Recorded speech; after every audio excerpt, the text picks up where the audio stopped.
No friend ever served me, and no enemy ever wronged me, whom I have not repaid in full.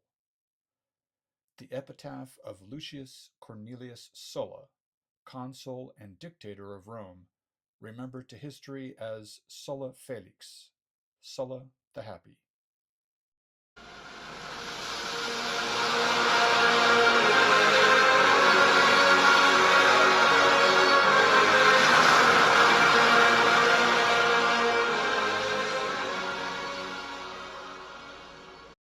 Hello and welcome to the Western Traditions Podcast. My name is Rob Paxton, and this is the 27th episode of The Roman Empire, a series of podcast episodes about Roman history from prehistoric times right up until the Middle Ages.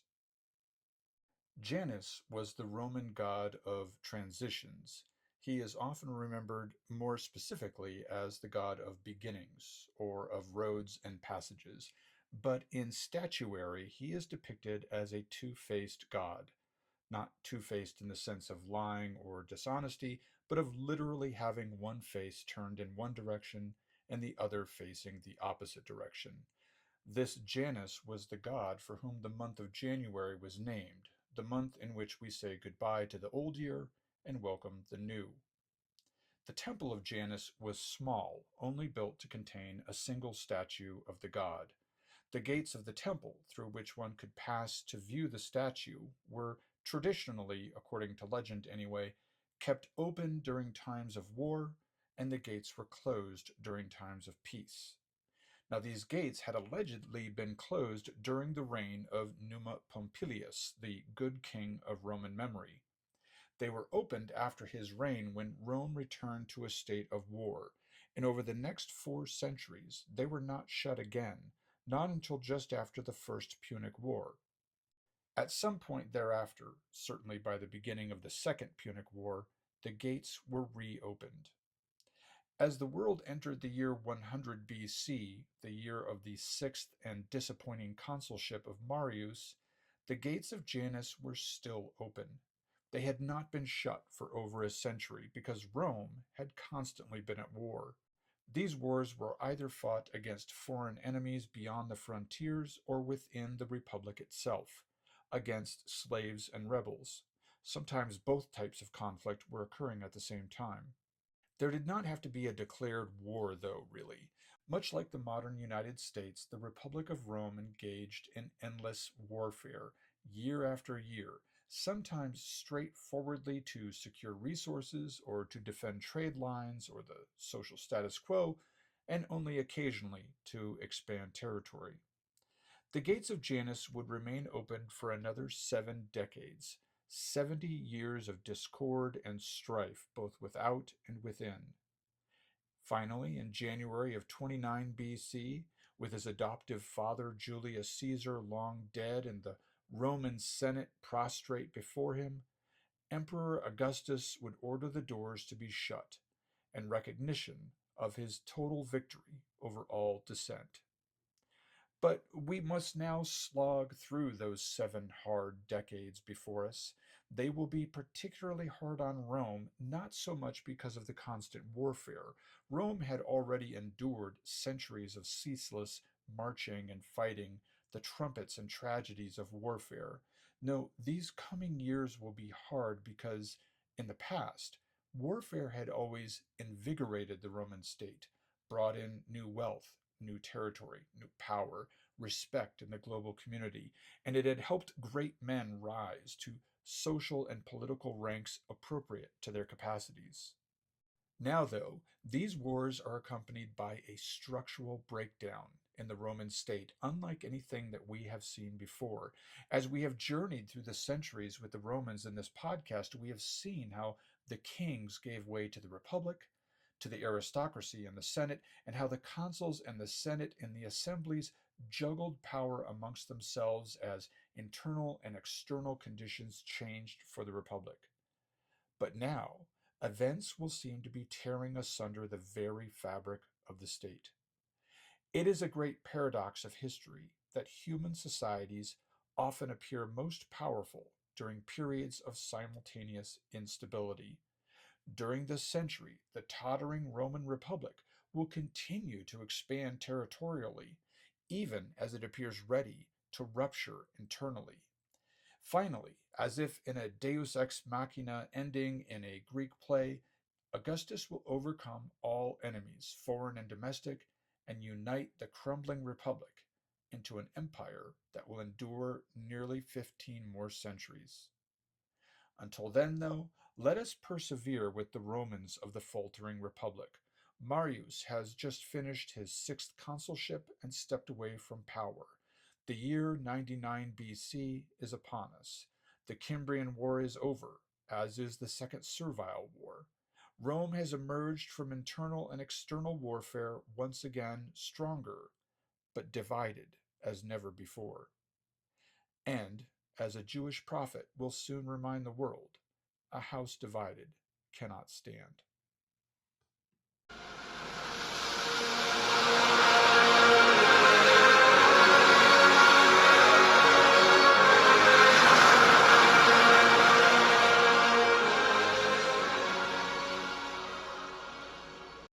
Most of the next decade, that following the semi-retirement of Marius in 100 BC, would be somewhat peaceful in the sense that there were no large-scale wars or rebellions. Now, Marius, remember, while he had been a great field general for the Romans, had also been a radical politician. He had offended the aristocrats, and consequently, when there was no war to win, he was the target of patrician retaliation. And apparently, to avoid complications with political enemies, he traveled immediately after his sixth consulship and journeyed, among other places, to Asia. Now, when we say Asia in this context, do not think of the continent itself. Instead, I am talking really about Anatolia, that peninsula like piece of geography on which the modern state of Turkey sits today. In fact, even today, another name for this region is Asia Minor, it being but a small piece of the whole Asian continent. In fact, Rome had taken direct control of a portion of this region and named the province Asia, but the term in ancient histories also refers to the whole region in general. Anyway, in Asia Minor at this time, there were various Greek or Hellenistic realms and kingdoms populated by various other peoples. Rome had either allied with or subjected some of these realms, such as Bithynia. Beyond Bithynia, though, there was another kingdom not under any treaty with Rome, the kingdom of Pontus. Recall that after the death of Alexander the Great in 323 BC, his massive empire had fractured into multiple states, some small and some big, nearly all of them led by Greek soldiers. I have in previous episodes mentioned the kingdom of Macedon, the Ptolemaic dynasty in Egypt, and the Seleucid Empire in the Near East. The kingdom of Pontus was essentially a mixed descendant of Greek Hellenism. Founded in 281 BC, the official language of the kingdom was Greek, but the population was a mixture of Greeks, Persians, and other locals. However, unlike many other realms formed in the wake of Alexander's death, the leadership here was Persian. Mithridates I was a Persian nobleman who founded the kingdom on the northeast shores of Anatolia. So this was Persian royalty, but speaking Greek as their court language, and worshipping syncretized gods from both traditions. They called their chief god Zeus Stratius, or god of the armies, but his worship greatly resembled that traditionally given to the Persian chief god Ahura Mazda. Now lately, the king of this realm, Mithridates VI, had been making territorial advances around the Black Sea area, including regions near Roman allies. But Mithridates had not yet taken Rome on directly. Possibly, Marius had some sort of semi-official role during this so-called retirement vacation in Asia. That is, he was there possibly to sound out this Mithridates diplomatically and determine how much of a threat he was. Indeed, Plutarch tells us that after being received with honors and feted by the royal court, when Marius was about to depart the land, he told Mithridates, "O king, either endeavor to be stronger than the Romans, or else quietly submit to their commands." Now, Plutarch speculates that Marius wanted war with Mithridates because War was the only way he had ever been able to really shine as a leader. But Mithridates, though ambitious, was no fool. He knew that he needed more power, more resources, if he were ever to take on Rome directly. That time would come someday. In the meantime, Marius returned to Rome, and here he found that Roman politics had continued to evolve in his absence, and that, perhaps to no one's surprise really, one of his favorites from the wars had become a political opponent. Lucius Cornelius Sulla was descended from an old patrician family. Like the Julian clan into which Marius had married, the Cornelius family was among the less successful aristocrats. There had not been a Cornelius in the office of consul for more than a century, and the family in general possessed little in the way of money or land. In fact, Cornelius Sulla's immediate family was quite poor. His father died just as Sulla reached manhood, and his inheritance amounted essentially to nothing. Still, his aristocratic name seems to have ensured that he got a classical education, and Sulla was well versed in both Latin and Greek. Plutarch records that Sulla lived as a young man in rented lodgings rather than on a landed estate, and reflecting the way in which lifestyles had declined for some of the upper classes, Sulla lived and moved among the lower classes, especially the artistic types such as musicians and poets. He may have even written some plays himself in his youth. Everything had changed for the shiftless young man by the time that he had turned 30 years old, though. History is not clear on the matter, but Sulla appears to have received some kind of inheritance by this time, which elevated his social standing. More importantly, though, as the age of 30 approached, he became eligible for an office in the legions. He was chosen to serve as one of the quaestors for the year 108 BC. By random assignment, he was sent to serve under the consul Marius and to fight in Numidia against Jugurtha. Now, in the previous episode, we heard about Marius's various victories in Africa, in Numidia, and his endeavors in the Jugurthine War. But I only briefly mentioned this Sulla, the young officer who rose in the ranks and quickly became Marius's favorite lieutenant. Now, theirs was a camaraderie born in war, the kind of friendship that men from completely different backgrounds who bear completely different political opinions can only achieve amidst the strife of the battlefield. When they were off the battlefield, however, their differences remained. Now, sometime after Marius returned from his travels in Asia, he was stung by an episode in Sulla's rise in public fame. At that time, the new king of Numidia, Bacchus, who had benefited from Marius's victory over Jugurtha, he sent prizes and sculptures to Rome to celebrate the Roman victory in that war. One representation, as Plutarch styles it, was made of gold, and it showed Bacchus handing over the captured Jugurtha to Sulla, the moment which had ended that long conflict. Now, all of this was true to history. While Marius had been the victorious general in the war, he had sent his trusted lieutenant Sulla on that mission to convince Bacchus to side with Rome and to surrender Jugurtha and end the war. And Sulla had been successful in this mission, which brought an end to the conflict. But Marius was nowhere depicted in all this artwork, in which it appeared that Sulla was the mastermind behind Rome's latest victory in Africa. It was not all easy for Sulla after that, however. His close association with an African king also made him a little suspect in the public eye, and he actually failed to win his first attempt to rise to the office of praetor after the war.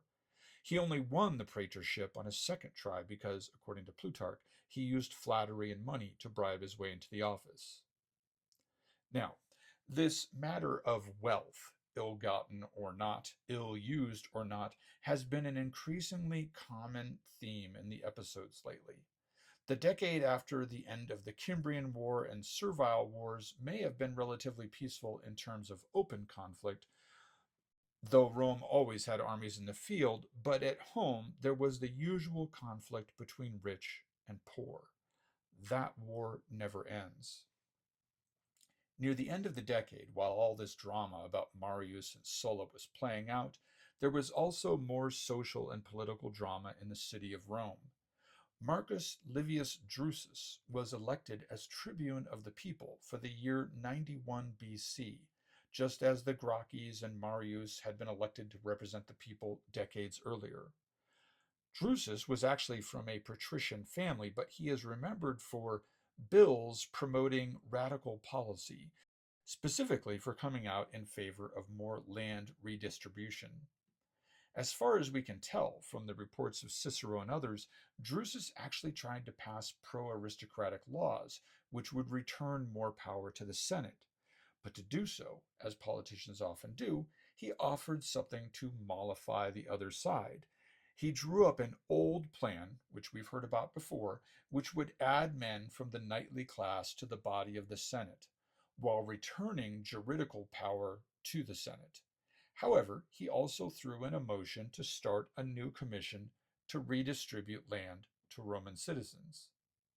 Now, based on what happened later that year, many historians have come to the conclusion that, in one way or another, Drusus had also proposed measures to augment Roman citizenship with disenfranchised Italians, those people who enjoyed alliance with Rome but had not been granted citizenship yet. On his side in these matters, then, were not only the plebs, but also many Italian aristocrats, men who were excluded from the Senate, even though they were leaders in their communities. Whether Drusus was secretly on the side of the patricians or not, the aristocracy would not accept land redistribution and these other threatening ideas. All that year, 91 BC, resistance to Drusus built up. One of his strongest supporters in the Senate then mysteriously died, and then all the legislation was nullified. Late in the year, Drusus was assassinated. And then, almost immediately, the social war broke out, and Rome found itself under attack by the very people who manned its legions.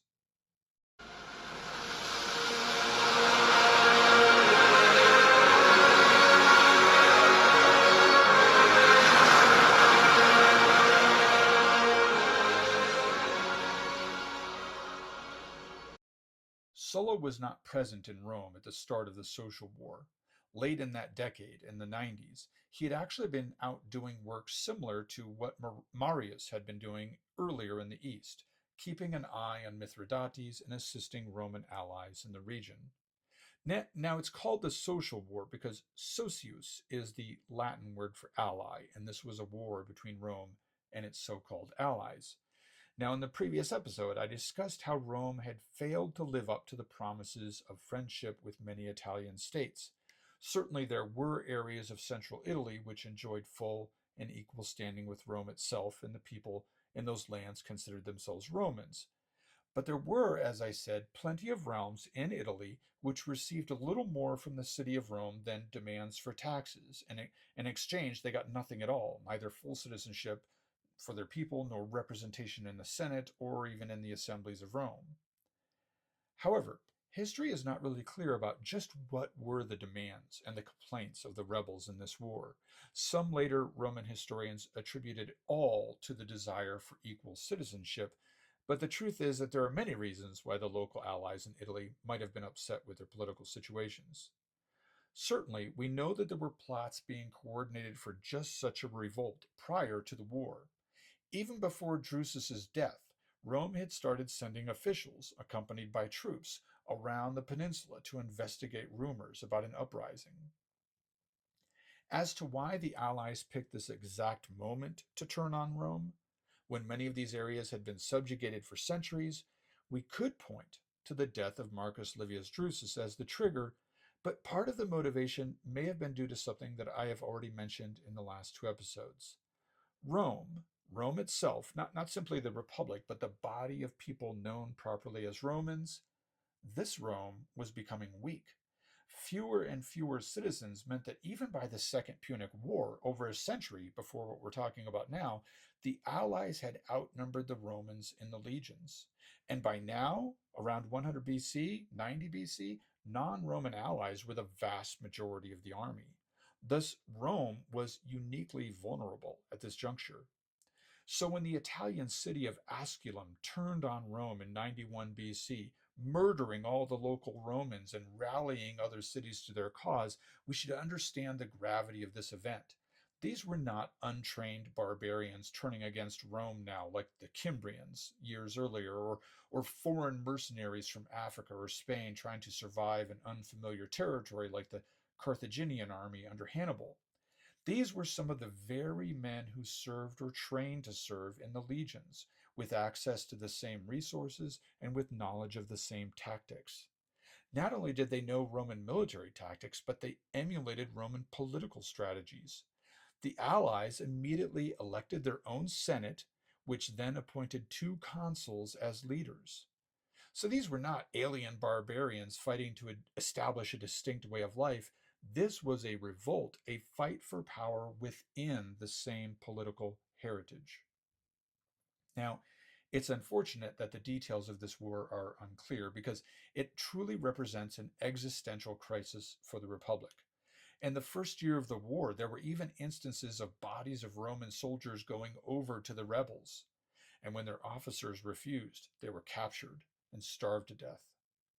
However, while the chronology of the war extends from 91 BC to 87 BC, the danger had really passed by late 90 BC, because as soon as war broke out, the old companions, Marius and Sulla, came back together one last time and, working together in the field, they quickly split the rebel Italian territory in two. Now, the war dragged on for another few years, but the rebels were doomed, especially once they knew that Mithridates, the Persian king of Pontus, had refused to come to their aid. As we shall shortly see, Mithridates was soon busy fighting Rome much closer to home.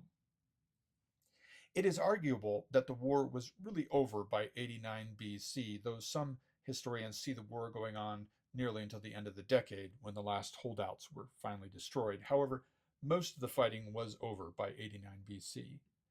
The cessation of much of the struggle was probably due to recent legislation which granted citizenship to all Italian allies who had not rebelled, and even offered a similar opportunity to rebel cities that laid down their arms immediately.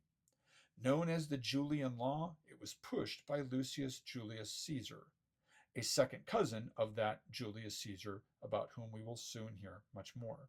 Now, Sulla had been much more active than his old frenemy Marius in bringing the war to an end. Probably in recognition of this, Sulla was elected consul for the first time in 88 BC. And it speaks volumes about the resilience of Rome that in this year, 88 BC, when the Republic had been in such grave danger only a year or two before, that the Romans decided to send Sulla and his consular army eastward to settle matters with Mithridates in Asia. Yes, Rome had fallen off a horse, only to get right back on again. After just barely surviving an internal revolt, the Romans were back to wars of conquest, and they would continue conquering for decades to come.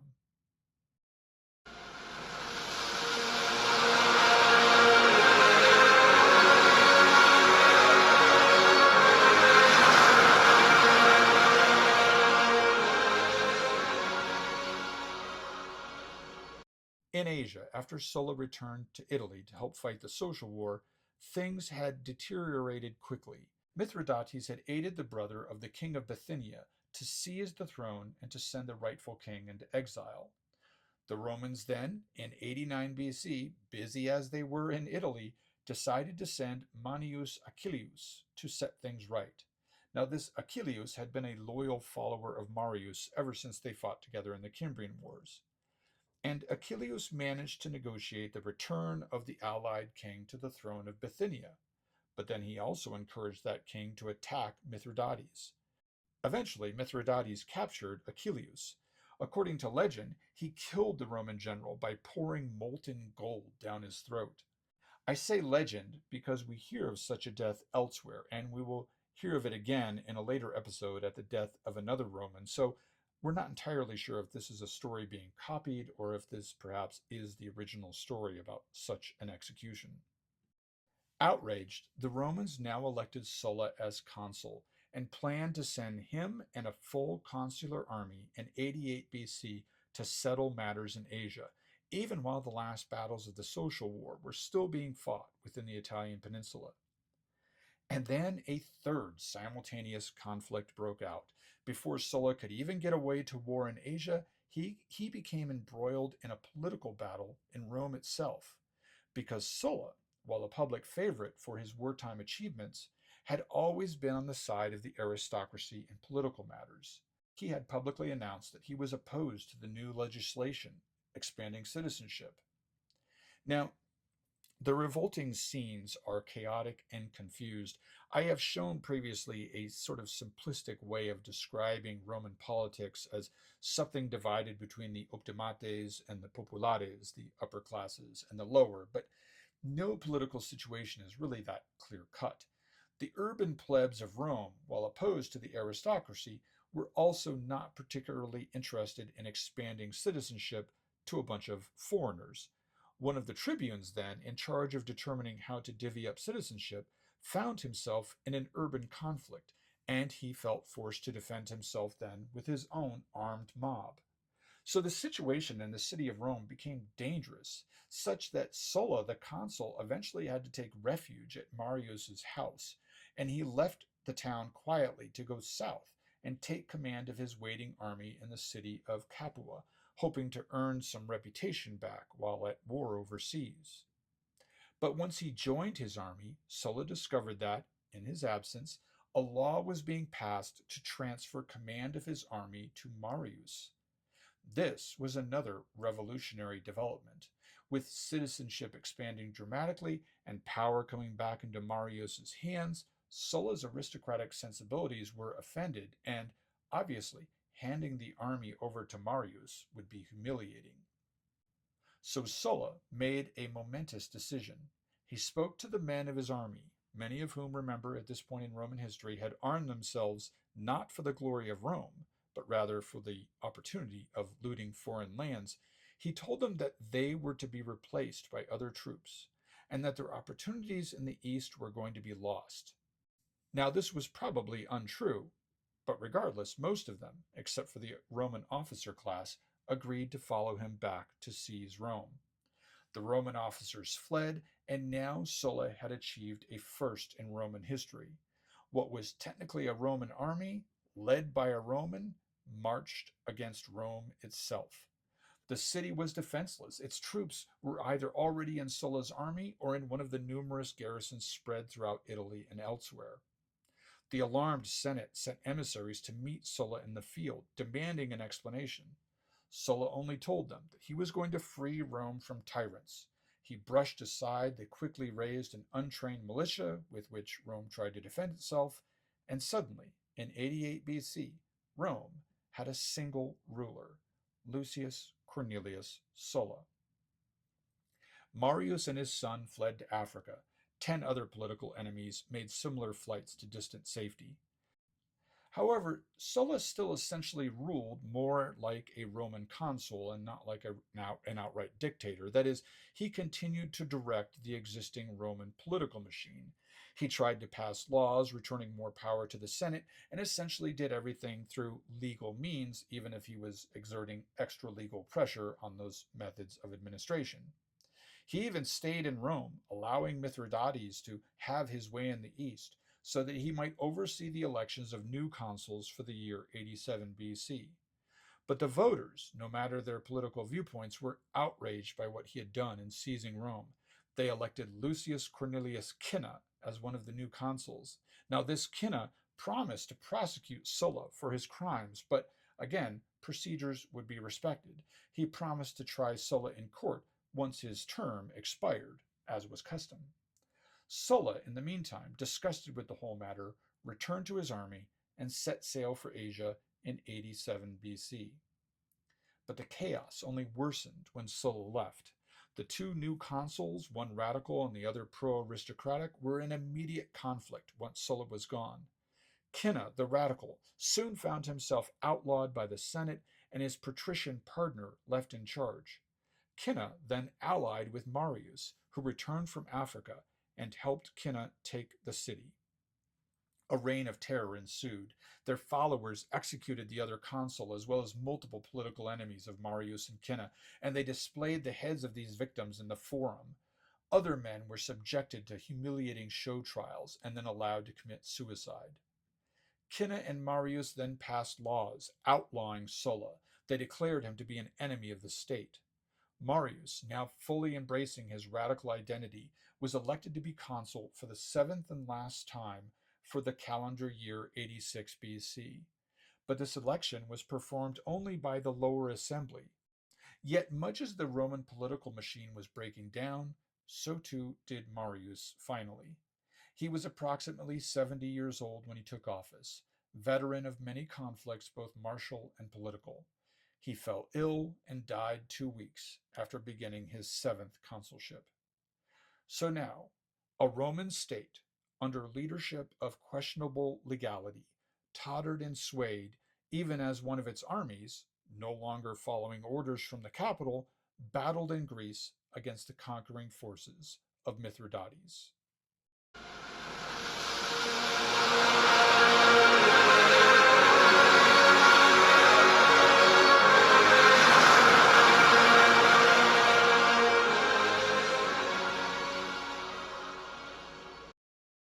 Mithridates, when we left him in 89 BC, had only begun his territorial expansion. By now, in 86 BC, not only had he seized Rome and Asia, he had landed troops on the island of Rhodes, and he had also helped an ally to become tyrant over Athens and Greece. The anti-Roman infection was spreading.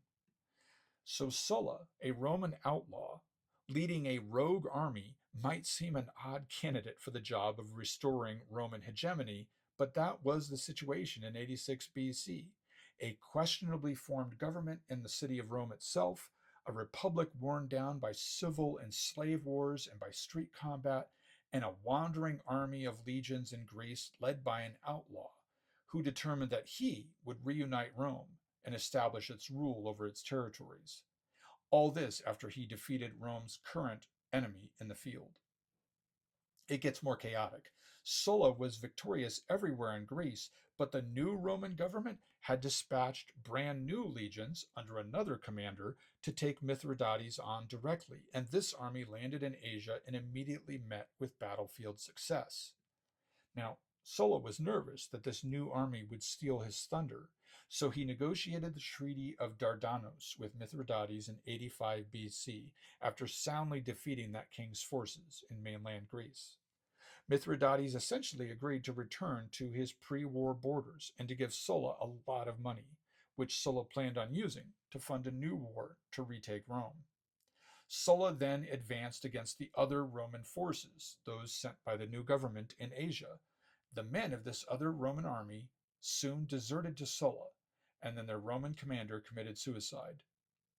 Now, Sulla stayed in Asia for another year, preparing and supplying his new army. Meanwhile, in Rome, Lucius Cornelius Cinna had continued on as consul for 4 straight years, always ensuring that a different loyal comrade was elected as his fellow consul each year. Now, more than aware of Sulla's intentions to return, Cinna himself led an army across the Adriatic in 84 BC. Stories differ as to motives, but some of Cinna's soldiers apparently assassinated him during this transit. The Senate then sent some kind of commission to Sulla to inform him of these events, and apparently they tried to come to terms with him. Sulla refused their terms and determined to invade Italy in 83 BC. He landed his army in southern Italy, and immediately, nobles disenfranchised to one extent or another by the new radical regime, they all flocked to Sulla's banner. Nevertheless, this was not a quick war. It took Sulla until 81 BC to defeat all his enemies in Italy. During the course of the war, Marius' son, remembered simply as Marius the Younger, was elected consul, though he was only 28 years old and technically too young and far too inexperienced to be consul. But such was the state of affairs that the old system of laws and regulations were being broken even by those who defended them. But in 82 BC, the forces of Marius the Younger were defeated and besieged in Praeneste, a small city near Rome itself.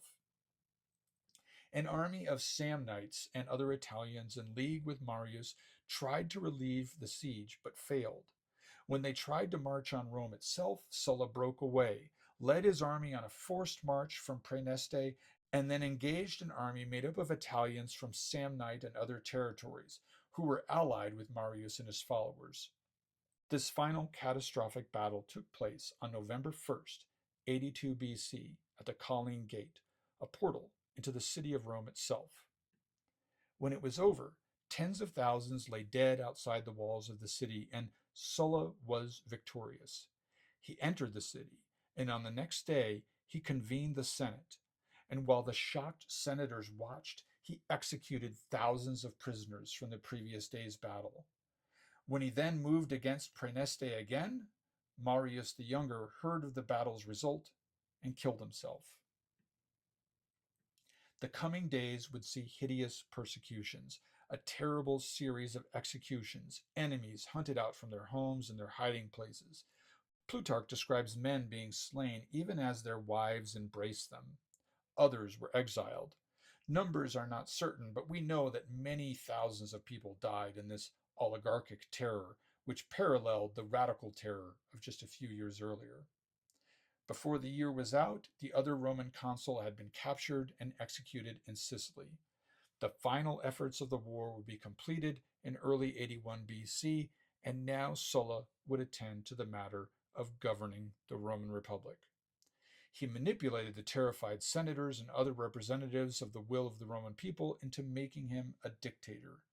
But he again at least appeared to obey the ancient laws of Rome. He did not become dictator for life. When his term was complete, he even stood for election as one of the two consuls over this reformed republic for the year 80 BC. And of course, he won.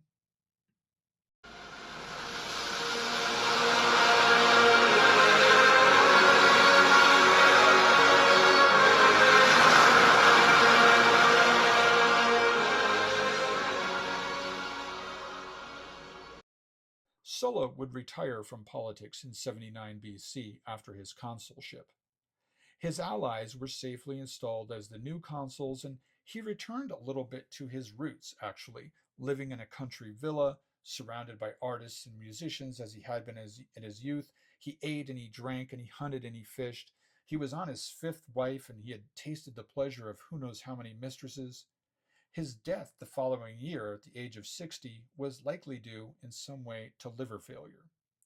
Sulla had reformed Rome, but though he was technically on the side of the aristocrats, the optimates, he did end up achieving some of the goals of the populares and their allies. Though he had come out as against the expansion of citizenship at one point, by the end of the Civil War there was such an extreme dearth of Roman citizens that he advanced legislation to replace all those dead citizens not only with Italians, but also even with newly enfranchised Spaniards and Celts from Gaul. To prevent gross assumptions of power, like his own now, Sulla passed a law stipulating that 10 years must pass before a man could repeat election to the office of consul, and he did not hesitate to disband his army to show his confidence in the new government, and his natural death, rather than assassination, proves that he was right to have a certain amount of confidence in the new stability of the Roman Republic. Will Durant, though, points out that Sulla had little to fear from assassination, since he had killed absolutely everyone who might want to assassinate him. His was mostly an aristocratic renovation of the Roman constitution. Sulla returned more power to the Senate, as well as revived its role in providing judges to the courts. He reduced the power of the tribunes, limited their right to cast vetoes, and forbid former tribunes from ever seeking higher office. He even canceled the corn dole to stop hungry, poor Italians from flocking to Rome. This penalty on the poor was offset, a little perhaps, by his distribution of land to war veterans, something that had been a radical cause for decades. By the time of his death, though, things had already begun to fall apart politically. Even during his consulship, another rebellion had broken out in Spain, and later that same decade, another slave war, led by the famous Spartacus, would again endanger Rome. and Mithridates in the east had not abandoned his ambitions by any means, as Rome would soon discover. Fortunately or not for Rome, Sulla had depended in his later years on a number of capable lieutenants, men such as Gnaeus Pompeius Magnus, whom we remember as Pompey, and men like Marcus Licinius Crassus, who had commanded Sulla's right flank at the Battle of the Colline Gate. These men would play critical roles in guiding the ship of state in the coming decades. And even at this time, there had already appeared on the political stage a young man by the name of Gaius Julius Caesar, whom we usually just call Julius Caesar now. Julius Caesar had the bad luck of being married to Cinna's daughter when Sulla returned from Asia to seize power in Rome. Sulla threatened and harassed the young Caesar, just 20 years old, but eventually let him go, though he allegedly remarked later on, "In that young man go many Mariuses." We will hear more about these men and others in the next episode, which will use the career of Pompey as a framework for discussing a number of discordant events in the increasingly momentous history of the Republic of Rome. Until then, I thank you for listening to the Western Traditions Podcast.